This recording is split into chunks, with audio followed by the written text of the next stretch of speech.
Assalamualaikum. Assalamualaikum warahmatullahi wabarakatuh. Alhamdulillah, walhamdulillah.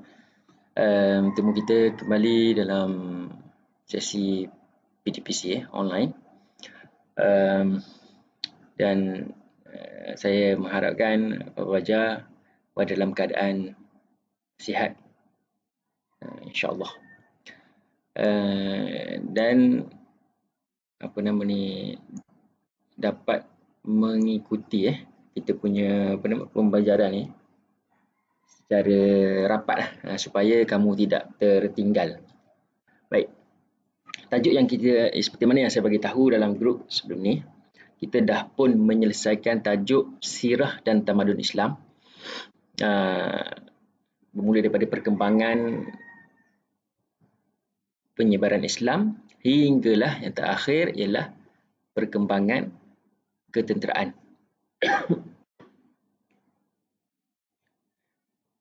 Jadi untuk sirah dan tamadun Islam bermula daripada penyebaran Islam hinggalah yang terakhir ialah kegemilangan dan kejatuhan kerajaan Abbasiyah. Jadi untuk sirah dan tamadun Islam kita hanya tinggal tokoh sahaja lagi. Ada beberapa tokoh lagi tinggal. Dalam part 5 Ibnu Khaldun dan part yang empat tokoh lagi iaitu yang pencetus idea Islam Syekh Muhammad Abduh, Said Jamaluddin Al-Afghan, Syekh Muhammad Abduh, Syekh Tahir Jalaluddin, dan yang terakhir ialah Hamka. Baik, untuk minggu ini dan juga minggu hadapan yang minggu raya tu, saya cuba habiskan ada 8 tajuk untuk bahagian ibadah, iaitu masalah rumah tangga dan penyelesaiannya. Ini adalah sambungan daripada tajuk-tajuk yang kita belajar sebelum ini, iaitu konsep perkahwinan, peminangan, rukun, tanggungjawab. Ada lebih kurang 4 tajuk sebelum ini, dan ini adalah merupakan tajuk yang kelima kata saya, iaitu masalah rumah tangga dan penyelesaiannya. Dan kalau kita tengok sebelum ini, tajuk-tajuk perkahwinan ni kita bermula daripada konsep perkahwinan, kemudian mencari calon, kemudian proses peminangan, pertunangan dan merisik pertunangan, kemudian perkahwinan, walimatul urus, kemudian tanggungjawab suami isteri, dan seterusnya ialah masalah rumah tangga dan penyelesaiannya. Jadi untuk tajuk masalah rumah tangga dan penyelesaiannya ada 8 kalau kamu tengok perhati betul-betul, dia ada 8 tajuk di sini. Talak, rujuk, iddah, fasakh, khulu', nusyush, zihar dan li'an. Banyak je. Hari ni kita nak belajar talak saja. Satu saja. Tajuk ni ada yang panjang dan ada yang pendek lah. Okey, baik. Kita tengok tajuk yang pertama iaitu talak. Unit 1, talak jalan penyelesaian terakhir. Itu tajuk dia lah.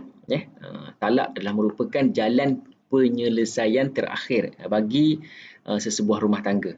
Okey, kita tengok yang pertama. Apa yang dimaksudkan dengan talak? Talak kalau kita orang Melayu kita panggil cerai. Betul lah, cerai. Sebabnya dari segi bahasa memang maksud dia cerai. Cerai ataupun melepaskan ikatan. Melepaskan ikatan. Ada ikatan ke? Iyalah, adalah ikatan. Bukannya ikatan tali. Bila kita sebut akad nikah, akad itu ialah ikatan. Sama juga kita dengan Allah. Aqidah. Akad. Ada tali ke? Tak ada tali. Akad itu ialah ikatan kita, ikatan kepercayaan kita kepada Allah. Itu dari segi akidah. Akad nikah, ikatan pertalian kita daripada seorang laki-laki kepada seorang perempuan. Clear? Okey. Itu yang mereka sebagai akad. Jadi talak ini dari segi bahasa maksud dia cerai. Melepaskan ikatan. Baik, dari segi istilah pula, kita perhatikan, tengok memutuskan ikatan perkahwinan. Kamu kena faham konsep ikatan tu. Ya, baru tahu dia punya talak. Yang memutuskan ikatan perkahwinan dengan lafaz. Maknanya ikatan perkahwinan yang termeterai semasa waktu akad itu ataupun waktu perkahwinan itu boleh terputus dengan akad. Dengan lafaz. Lafaz apa? Lafaz talak ataupun lafaz cerai. Clear? Maknanya memutuskan ikatan perkahwinan dengan lafaz talak ataupun lafaz cerai. Ataupun makna yang mengandung ataupun yang mengandungi makna kedua-duanya, sama ada talak ke ataupun cerai ke, ataupun maksud yang seumpama dengan itu, ataupun maksud yang seumpama dengan lafaz talak ataupun cerai. Poinnya di sini ialah memutuskan ikatan perkahwinan dengan lafaz. Jelas? Ya? Maknanya kalau dalam tulisan jawapan, memutuskan ikatan perkahwinan dengan lafaz talak atau yang mengandungi makna keduanya. Dapat dua markah di situ. Ya? Seterusnya, tengok. Contoh-contoh. Lafaz. Aku talak engkau. Bukan tolak. Tolak jatuh. Talak. At-tolak. At-tolak. Tolak. Ataupun talak. Ini bahasa Arab lah. Bahasa Melayu. Aku cerai engkau. Mudah je.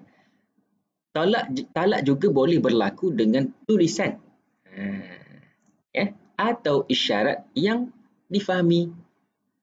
Tulisan. Menikah pun boleh online. Takkanlah talak. Boleh kan? Tulisan tu maknanya sama ada melalui SMS ataupun tulis. Suami tu tulis pada isteri, aku cerai engkau. Jatuh talak. Benda-benda yang tidak boleh dipermain-mainkan lah. Dalam satu perkahwinan, ada perkara-perkara yang tidak boleh buat bergurau, iaitu talak. Kerana bergurau pun jatuh, betul-betul pun jatuh juga. Kan? Itu antaranya. Dan isyarat yang difahami. Isyarat yang difahami lah. Kisahlah dia buat isyarat macam mana, tapi membawa maksud talak tadi, maka dia tertalak lah. Talak. Okey. Hukum talak. Seperti mana kita belajar, hukum kahwin ada banyak, hukum talak pun banyak juga. Ada 4. Apa dia? Yang pertama, hukum dia wajib talak, wajib cerai. Yang macam mana wajib cerai ni? Bergantung kepada situasi lah. Yang pertama sekali, wajib cerai ni apabila suami tidak laksanakan tanggungjawab. Maknanya suami dia ni memang sepatutnya tanggungjawab suami dia banyak lah. Memberi nafkah. Tapi tiba-tiba tidak beri nafkah. Dia malas bekerja. Dia tak menanggung tidak menanggung keluarga dan sebagainya. Maka lelaki ni dia wajib ceraikan isteri dia. Kalau tak cerai dia berdosa. Kerana apa? Dia mengabaikan tanggungjawab. Yang kedua ialah suami ni dia berlaku zalim kepada isteri. Zalim. Dia menzalimi isteri. Dia menzalimi isteri. Jadi lelaki tadi dia wajib untuk menceraikan isteri dia. Baik. Itu hukum wajib. Yang kedua, hukum dia sunat. Sunat. Sunat ni maknanya buat dapat pahala. Apa dia? Apabila isteri berakhlak buruk, ada nasihat, macam-macam cara dia guna, tapi isterinya ni tetap mengekalkan akhlak buruk dia, maka si suami dia sunat menceraikan isteri dia. Itu situasi ataupun hukum yang kedua. Hukum yang ketiga, haram. Haram maknanya cerai, suami itu berdosa apabila dia menceraikan isteri tadi dalam keadaan haid. Haid. Waktu dia haid. Ataupun waktu dia hamil. Mengandung. Ada kes baru-baru ni yang menceraikan isteri dalam keadaan hamil. Maknanya cerai tetap jatuh, tetapi perbuatan suami itu adalah haram dan berdosa. Cerai jatuh, tak ada masalah. Dia cerai lah. Maka terpisahlah. Dia dua orang. Tapi dalam masa yang sama, perbuatan si suami itu adalah haram dan berdosa. Kerana apa? Kerana menceraikan isteri dalam haid ataupun menceraikan isteri dalam keadaan hamil. Mari tengok, nanti kita akan lihat apa hikmah dia. Yang kedua ialah bertujuan untuk menganiaya isteri saja. Cerai saja. Kerana menganiaya isteri supaya dia ni hidup dia terseksa dan sebagainya. Haram hukum dia, berdosa. Baik. Kemudian makruh. Makruh Hukum yang keempat ialah makruh. Makruh menceraikan isteri tanpa sebab. Tak ada sebab apa-apa. Ataupun menceraikan isteri yang solehah. Bukan soleh, solehah. Isteri dia taat daripada suami dia. Lalu melayani si suami. Tiba-tiba, cerailah engkau. Kenapa? Bosan dah hidup dengan kau. Nak cari orang lain pula. Hukum perbuatan itu ialah makruh kerana tiada sebab yang boleh disandarkan di atas perceraian tersebut. Maka hukum dia makruh. Ingat 4 hukum iaitu wajib ketika mana berlaku zalim ataupun tidak melaksanakan tanggungjawab. Sunat apabila isteri itu berakhlak buruk. Haram apabila isteri dalam keadaan hamil ataupun haid. Kemudian makruh apabila menceraikan isteri tanpa sebab. Okey, ingat 4 perkara. Yang seterusnya ialah rukun talak. Seperti mana rukun-rukun dalam ibadah yang lain juga. Rukun talak ni dia kena ada lah waktu itu. Apa dia? Maka 3 benda ini kena ada barulah talak itu terjadi. Kalau tak ada 3 ni maka tak jadilah. Apa dia? Yang pertama sekali suami kena ada. Suami, isteri itu kena ada. Tak kisahlah ada situ ke ataupun ada ke tempat lain kan. Maknanya dia memahamilah lafaz itu difahami oleh si isteri dan isteri itu ada. Dan isteri dia yang sah. Dan juga yang perlu ada ialah lafaz talak itu. Maknanya 3 benda ni kena ada serentak dalam talak, iaitu dipanggil rukun. Tak ada salah satu maka rukun talak tidak sah. Suami ada, isteri tak ada. Dia lafaz ada, dia lafaz pada dinding saja. Bagi tahu, aku cerailah kau. Isteri tak ada situ. Isteri dia pun tak tahu pun. Maka rukun talak tu tak jadi. Dia mesti kena ada 3 benda ni. Ada suami, ada isteri dan juga ada lafaz talak. Okey. Yang seterusnya, syarat-syarat sah talak. Suami yang menjatuhkan talak mestilah berakal, baligh dan tidak dipaksa. Berapak masuk rumah dia, disuruh suami itu ceraikan isteri. Maka suami itu pun ceraikan isteri dia dengan cara paksa lah. Maka tak sah lah sebab kena paksa. Perempuan yang diceraikan adalah isteri yang sah. Dia pergi cerai isteri jiran dia. Tak sah.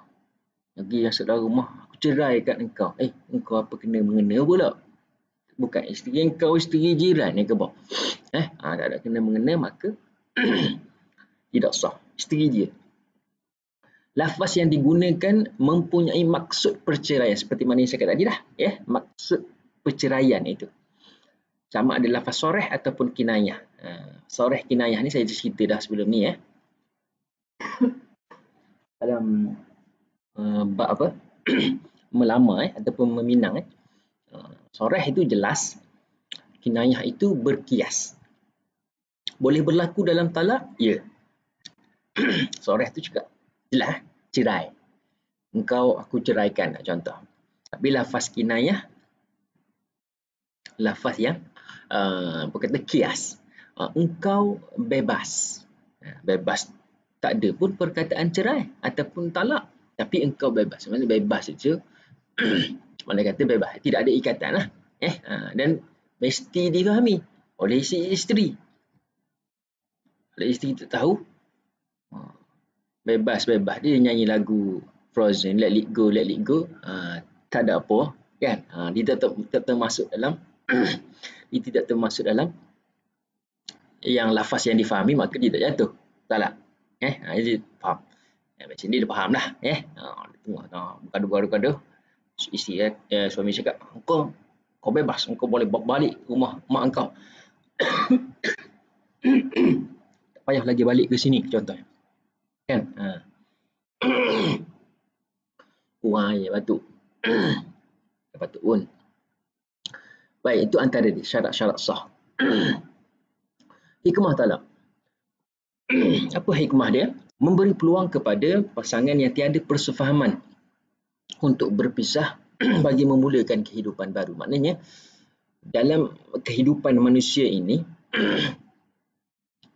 biasalah Allah jadikan manusia ni dia tak sama. Kadang-kadang kan, bila kahwin baru dia tahu. Kan, rupanya pasangan dia macam ni, macam ni, macam ni. Jadi, bila hidup bersama, dia tidak ada persefahaman. Jadi, sebab itu Islam dia adakan talak. Supaya apa? Beri peluang kepada pasangan yang memang dia tak boleh bersama dah. Memang tidak ada persefahaman langsung. Dapat memulakan kehidupan yang baru. Isterinya bawa haluan dia, suaminya membawa haluan dia. Itu maksud dia. Maknanya ada talak dan dibenarkan dalam Islam. Pertama. Yang kedua, ia memberi pengalaman dan pengajaran bagi pasangan-pasangan yang muda, kan? Kepada suami dan isteri, mereka sedar kelemahan masing-masing. Muda sangat. Umur 21 kahwin, contohnya kan. Time belajar lagi sepatutnya kan. Tapi kahwin, tak ada masalah. Kahwin ni awal tak ada masalah. Memang Nabi pun galakkan kita berkahwin kan. Pada usia yang muda. Tapi bukan muda sangat. Dia muda lah. Dan berusaha membaiki diri dalam kehidupan. Maksudnya ada kesilapan-kesilapan yang dilakukan, maka talak itu adalah merupakan sebagai pengalaman dia dan memberi pengajaran kepada dia untuk meneruskan hidup yang akan datang. Baik. Dua. Pertama, peluang untuk hidup masing-masing kerana tidak ada persefahaman. Yang kedua, memberi pengajaran kepada pasangan tadi. Yang ketiga, boleh mengurangkan tekanan. Maknanya, tadi kita cakap tadi, apa? Suami berlaku zalim, menganiaya isteri. Kan? Maknanya, wajib menceraikan. Jadi, kalau tak cerai, memberi tekanan kepada pasangan. Jadi, kena cerai. Kan? Jadi, talak itu diadakan dalam Islam. Antara hikmah dia, ini dia. Dapat mengurangkan tekanan kepada si isteri ataupun keluarga itu. Kan? Tiga. Yang keempat, dapat menjelaskan suami isteri tentang kepentingan menghormati ajaran Islam. Menjelaskan suami isteri tentang pentingnya kita menghormati ajaran Islam. Baik. Yang seterusnya. Yang ni masuk. Ni susah sikit. Bukan susah, dia banyak. Banyak. Jenis-jenis talak. Tengok betul-betul. Jenis talak. Jenis talak ni dia ada dua aspek yang besar, iaitu satu hukum ni, yang ni hukum, tak nampak ni. Bulat ni hukum. Sekejap. Alih dulu ni. Sorok lah. Gitu. Mana pergi tadi? Udah.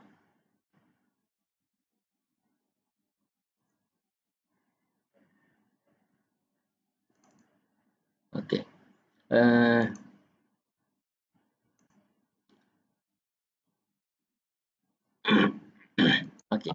hukum.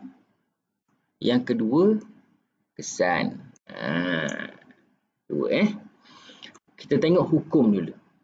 Hukum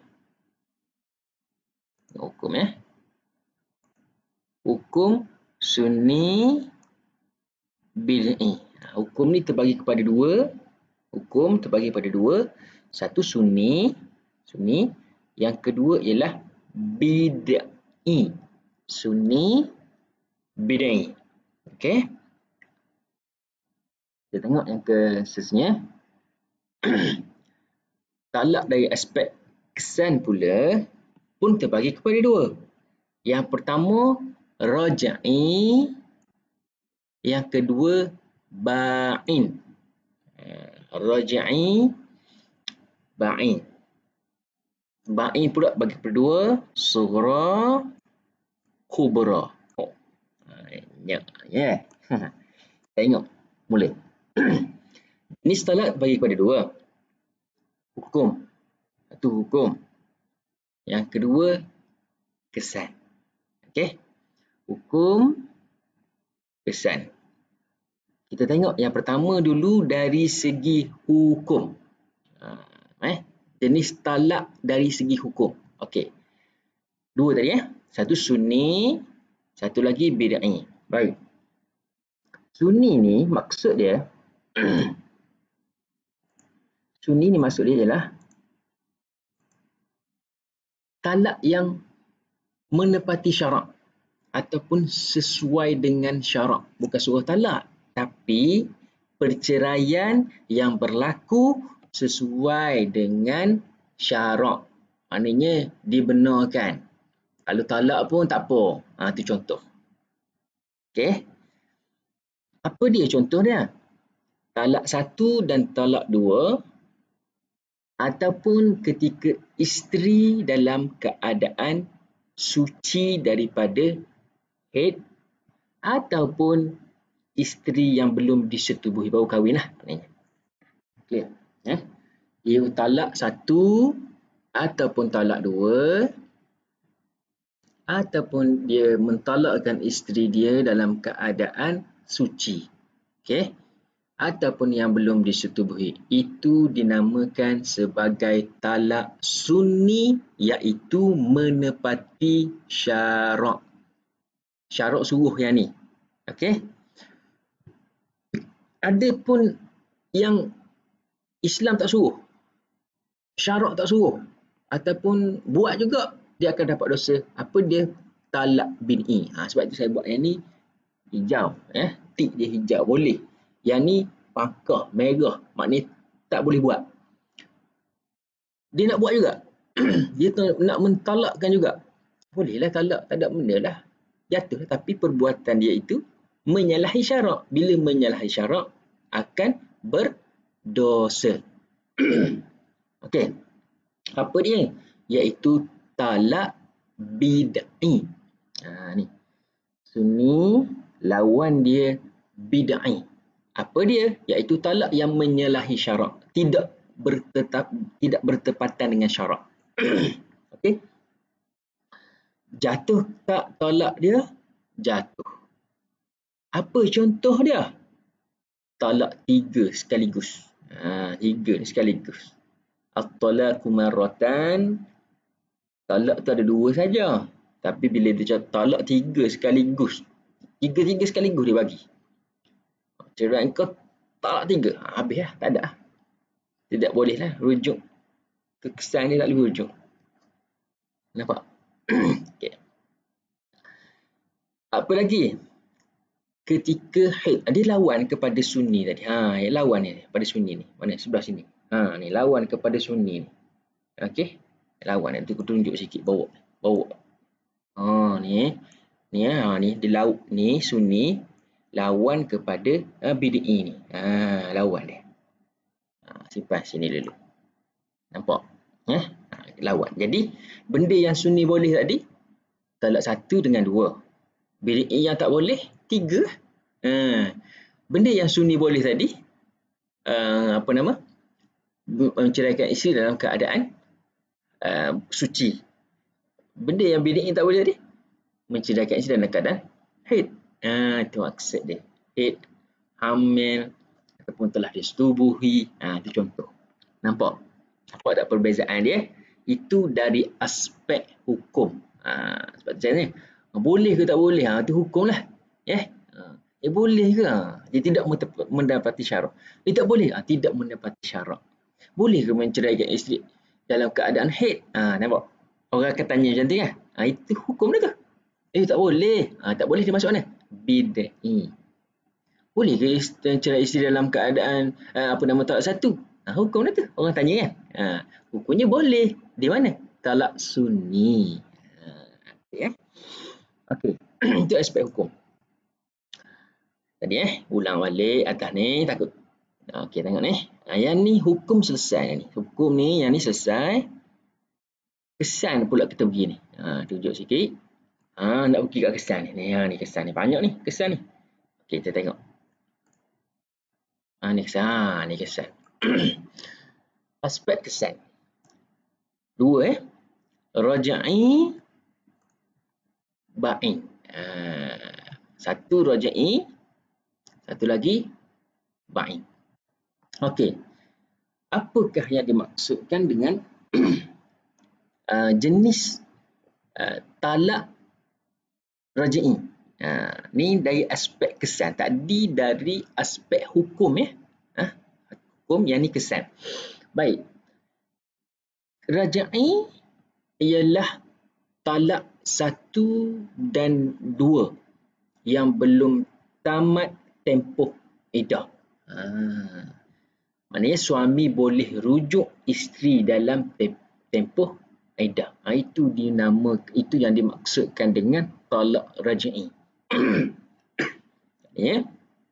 Talak raja'i ialah talak yang boleh rujuk. Kan dia kesan? Kesan kan? Nampak tak? Bila kesan, bila orang tanya, boleh rujuk ke tidak? Boleh. Kesan. Apa dia? Talak raja'i. Apa dia talak raja'i? Talak 1 dan 2. Apa dia kesan dia? Boleh rujuk. Rujuk ni dalam tempoh iddah. Salasata quru'. 3 kali suci. Nampak? Baik. Yang kedua. Talak ba'in. Kesan tadi boleh. Boleh rujuk. Bila hak ni boleh rujuk, talak ba'in, tentulah tak boleh rujuk. Lawan dia. Senang kan? Raja'i boleh rujuk. Nama dah raja'i. Rujuk. Raja'i rujuk. Rujuk. Boleh rujuk. Ba'in tak boleh rujuk. Tak ada pun perkataan ba'in. Lawan je lah. Raja'i boleh rujuk. Ba'in tak boleh rujuk lah. Memanglah tak tahu bahasa Arab. Lawan je. Ya. Baik. Alih sikit. Kat sini. Ni tengok. Belah ni. Tengok. Ba'in bagi kepada 2. 1 ba'in sughra.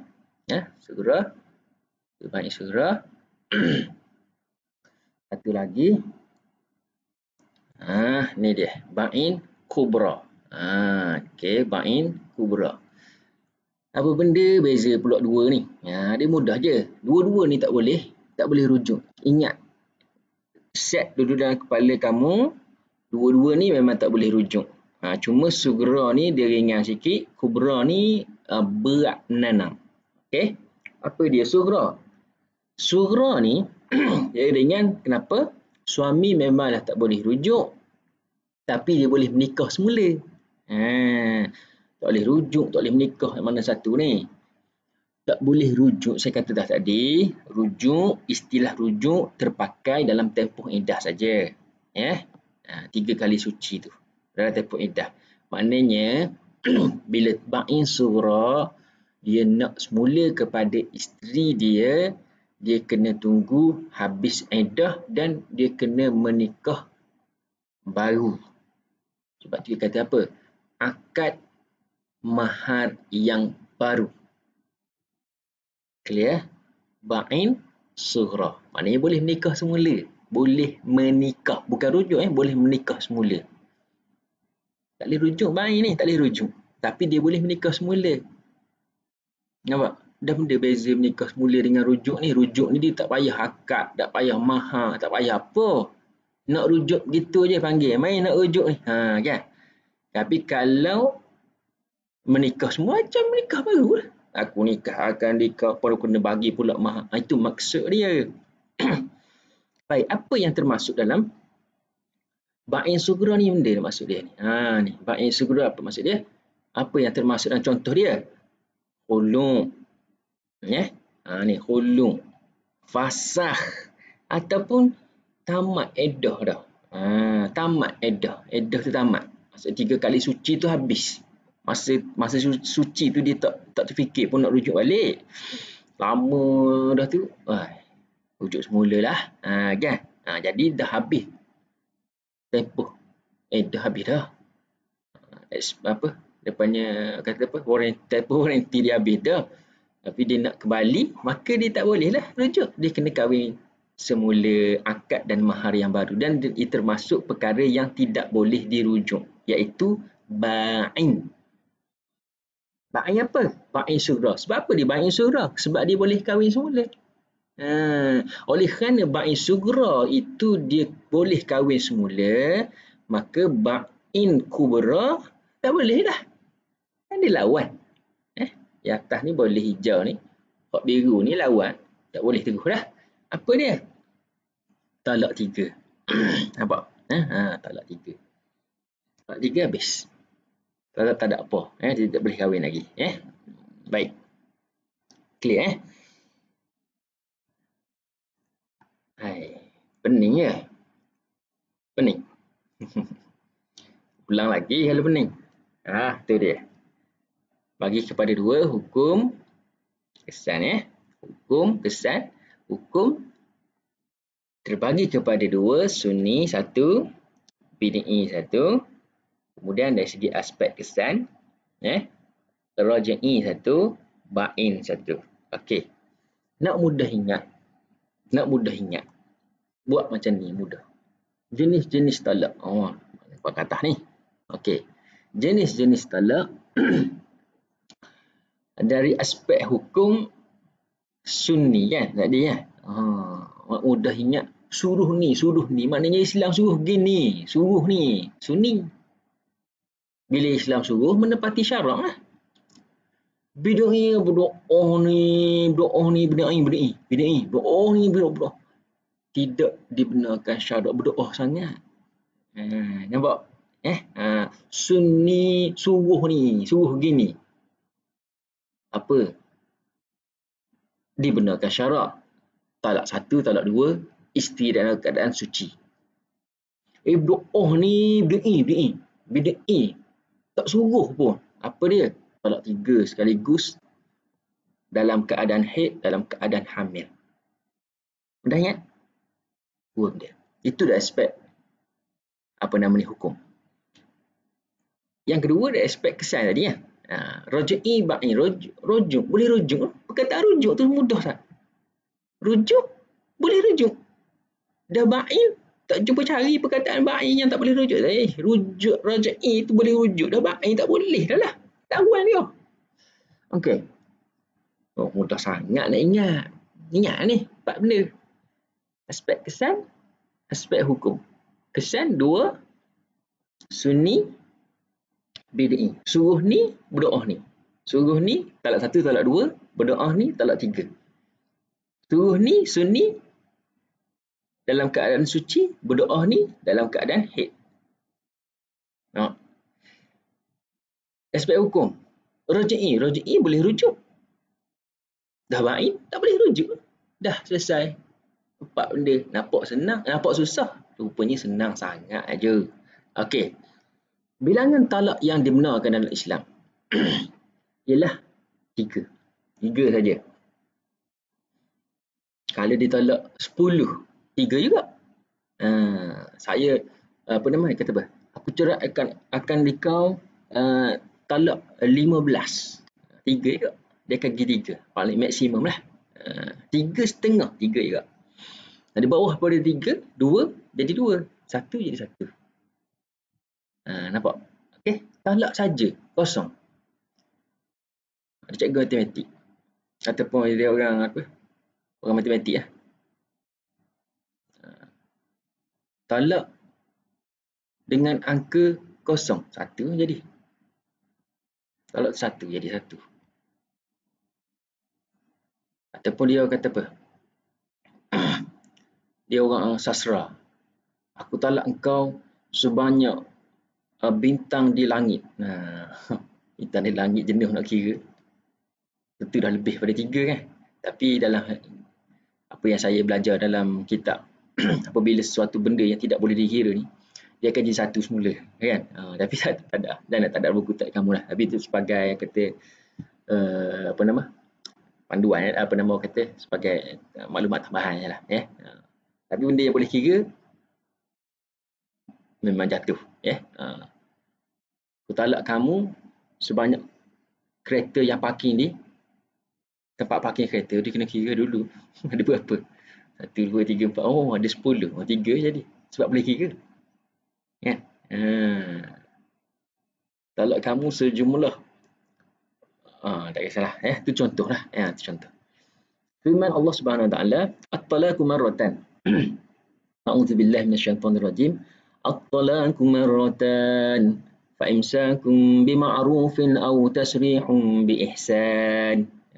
Talak itu 2 kali. 2 kali ya talak. Yang ketiga tu habis lah. Ni tak ada benda lah. Kan? Sesudah itu dia boleh rujuk fa'imsakum bima'ruf dan memegang terus isteri dengan cara yang sepatutnya atau melaksanakan dengan cara yang baik. Maknanya dia boleh rujuk ni dalil dia ni. 1 dengan 2 dia boleh rujuk semula. Tanpa akad, tanpa mahar yang baru. Boleh rujuk begitu je.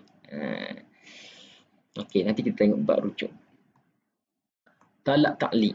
Talak ta'liq. Ta'liq ni maksudnya sandar. Talak ni talak lah. Talak yang disandarkan. Bukan ditalak di tengah menyandar. Tidak. Dia talak tu, dia menceraikan isteri disandarkan atas sesuatu. Maknanya sesuatu itu syarat lah. Engkau bercerai sekiranya engkau keluar daripada rumah. Keluar daripada rumah itu ialah ta'liq. Tapi isteri dia tak keluar. Tak jatuhlah talak. Itu maksud ta'liq, iaitu sandar. Baik. Terbagi kepada 2, ta'liq biasa, ta'liq secara khuluk. Ta'liq secara khuluk. Baik. Kita tengok dua-dua. Tengok yang pertama, ta'liq biasa. Talak yang dilafazkan dalam keadaan biasa. Seperti suami berkata kepada isteri, jika engkau keluar daripada rumah ini, maka tertalak dah dengan 1 talak. Ada juga ke orang begini? Ada. Dia berlaku dalam masyarakat. Kenapa? Dalam masyarakat, contohnya, mungkin dia nak dia tak nak isteri ni terlalu akhlak dia buruk kan, contohnya kan. Akhlak buruk contohnya, dia selalu keluar rumah, jumpa dengan orang ni. Jadi suami dia nak hadkan pergerakan isteri dia ni. Bukan PKP. Tapi dia nak hadkan ataupun dia nak jaga isteri dia ni. Dia kata, kau jangan keluar. Kalau kau keluar, okay. Kau pergi keluar, kau jumpa dengan orang ni, habis kau. Talak kau. Kan? Itu maksud dia. Jadi ta'liq ni tak ada lah. Dia nak jaga isteri dia tu. Dia nak jaga isteri dia. Tak nak bagi tak nak bagi keluar dengan bebas dan sebagainya. Itu contohlah. Talak ini hanya akan berlaku sekiranya isteri tadi keluar daripada rumah. Maknanya kalau dia keluar rumah, maka kita talak betul lah. Sebab dia letak dah syarat tadi. Sandaran dia dah, ta'liq dia letak dah tadi. Itu keluar rumah. Tapi dia tak keluar pun. Dia duduk je. Tak ada benda lah. Tak berlaku lah. Itu maksud dia. Okey. Yang pertama. Yang kedua ialah talak secara khuluk. Iaitu talak yang diamalkan di negara kita, di mana lafaz talak telah tercatat dalam surat nikah. Maknanya dalam nikah tadi, surat nikah tu dibaca dah. Siap-siap. Pengantin laki-laki tu dibaca dah. Sekiranya suami isteri mengingkari, maka talak boleh jatuh sekiranya isteri mengadu kepada qadi. Contohnya apa? Dalam teks tadi tu dia ada baca, sekiranya saya hilang ataupun hilang tidak tanpa khabar berita selama beberapa bulan, ada tempoh bulan tertentu, maka isteri saya boleh melaporkan kepada qadi, kemudian boleh bercerai. Itu maksud syarat, dia letak syarat. Ataupun apabila saya menzalimi isteri saya dan isteri saya melaporkan kepada qadi, maka tercerai. Nampak? Mana sandarannya? Sandarannya tadi zalim tadi lah. Kan? Kahwin dia berzalim. Bila zalim, suami isteri dia pun pergi ke jumpa dengan qadi. Bayar, suami saya zalim contohnya. Dia maka terputus. Sebab dia dah sebut dah dalam lafaz ta'liq tadi. Itu ta'liq khulu dan mesti ada bayaran lah. Suami tidak boleh merujuk isterinya semula melainkan dengan akad dan mahar yang baru. Tak boleh. Itu masuk dalam tadi ba'in tadi. Ba'in. Okey, ba'in surah. Dia tak boleh rujuk tetapi dia boleh menikah semula kalau dia nak. Okey. Okey. Kesan dia. Yang terakhir kesan dia, perhubungan antara kedua-dua belah keluarga menjadi renggang lah. Biasalah talak ni dia panggil apa? Sesuatu benda yang halal tetapi dibenci oleh Allah. Talak. Halal talak ni talak. Halal. Tapi dibencilah, perbuatan yang sangat dibenci oleh Allah. Mendapatkan kemurkaan dan kutukan daripada Allah. Memang Allah tak sukalah. Sebab itu pasangan, kalau kita nak cari pasangan, kita mohon petunjuk daripada Allah. Mohon petunjuk daripada Allah. Mohon doa daripada Allah. Kalau ramai sangat istikharah, kita ada solat istikharah, kita ada solat hajat, kita ada solat doa, banyak benda kita boleh buat supaya Allah jumpakan ataupun pertemukan jodoh kita dengan individu yang kata apa, yang mengikut bukan mengikut selera. Kalau ikut selera kita, teruklah kitanya, kan?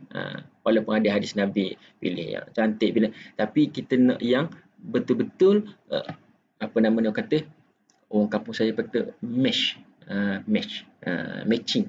kan? Jadi bila sebut matching tu banyak benda lah. Mungkin kita suka yang orang yang macam ni, orang yang macam ni, lembut dan sebagainya, kan? Jadi yang penting sekali agama lah. Yang penting sekali ialah agama kena kuat, orang yang paling takwa, kerana dia merangkumi semua benda. Jadi pilih orang yang macam tu, kan? Supaya kehidupan kita kekal. Kekal lah, pasangan tu kekal lah. Bukan hidup kekal sampai bila-bila, tidak. Pasangan tu kekal. Saling menasihati di antara satu sama lain. Keharmonian dan kedamaian hidup masyarakat akan terjejas. Itu kesan dia lah. Terjejas.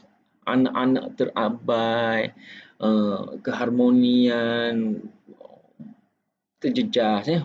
Asyik bergaduh saja, bising, jiran. Itu kesan dia. Kan? Dan mengundang kemurkaan Allah. Itu antara dia. Itu antara kesan talak. Sekadar itu saja untuk kali ini. Panjang sikit. Lepas tajuk ni ialah tajuk rujuk. Pendek je tajuk rujuk ni. Mungkin ada tajuk yang saya akan gabungkan. Tolong dengar sampai habis. Pertama. Yang kedua, ada masalah tolong bagi tahulah pada saya. Tak nak saya tertinggal ni. Orang ingat suka ke saya mengadap laptop macam ni? Tak suka langsung. Sebenarnya memang saya suka pergi ke tempat, tanya kamu boleh menguasai ke tidak. Itu cara saya. Tapi nak buat macam mana ya? Ni satu kata ujian Allah SWT lah. Jadi awak kena sesuaikan. Jadilah seperti sesumpah. Sesumpah ke mengkarung saya tak tahulah. Sesumpah pun boleh mengkarung. Jangan sesumpah sudah. Bila duduk di satu tempat, duduk di kawasan hijau, dia akan bertukar jadi hijau. Duduk di kawasan coklat, dia akan bertukar kulit dia warna coklat. Jadi seperti itu. Kan? Saya cuba jadi seperti itu dah ni. Maknanya kita ada sumber ni, sumber online. Kita akan guna sepenuhnya sumber online ni supaya kita dapat apa input yang nak disampaikan. Tolonglah. Tolong aktif sikit. Pertama. Yang kedua, saya dalam rangka nak buat Meet ni. Sama ada Google Teams ke, Microsoft Teams ke ataupun Google Meet ke. Nak jumpa juga saya sekala untuk bincang tajuk-tajuk yang tajuk-tajuk yang agak inilah, contohnya tokoh. Dan itu pun saya mengharapkan banyaklah pelibatan pelajar. Saya akan bagi tahu kemudian lah. Dan untuk buat masa ni, untuk beberapa tajuk ni, saya masih lagi menggunakan stream YouTube ni. InsyaAllah. Jadi sekadar itu saja. Wallahu alam. Assalamualaikum warahmatullahi taala wabarakatuh.